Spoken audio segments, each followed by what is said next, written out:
વકફની 1 inch જમીન પર નહીં છોડીએ, ઓવૈસીનો કેન્દ્ર સરકારને ચેતવતો વિડીયો વાયરલ।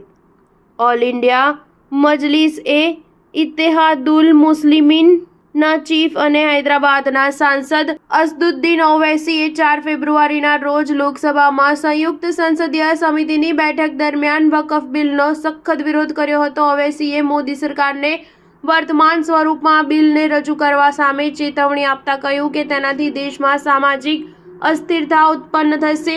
એઆઈએમઆઈએમ ચીફે એ વાત પર ભાર મૂક્યો કે મુસ્લિમ સમુદાયે બિલને તેના વર્તમાન સ્વરૂપમાં નકારી કાઢ્યું છે કારણ કે તે ભારતીય બંધારણના કલમ 25, 26 અને 14નું ઉલ્લંઘન કરે છે, જે ધાર્મિક સમાનતા અને સ્વતંત્રતાના અધિકારોની ગેરંટી આપે છે।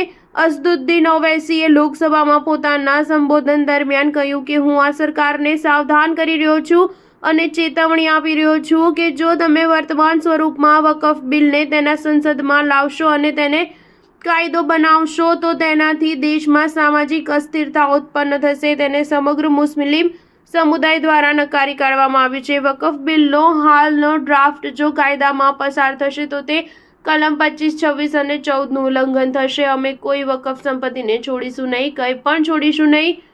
ઓવૈસીએ આગળ કહ્યું કે આ બિલ દેશની પ્રગતિમાં અવરોધ ઊભો કરશે। તમે વિકસિત ભારત ઈચ્છો છો, અમે પણ વિકસિત ભારત ઈચ્છીએ છીએ।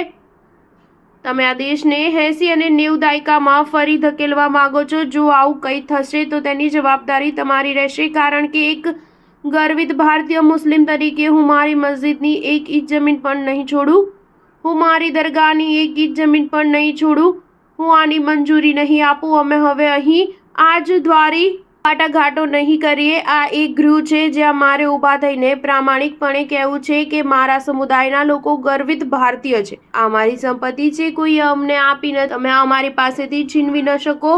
વકફ અમારા માટે ઇબાદતનું એક રૂપ છે। સ્ટાર ન્યૂઝ 7 હંમેશા સચ્ચાઈની સાથે।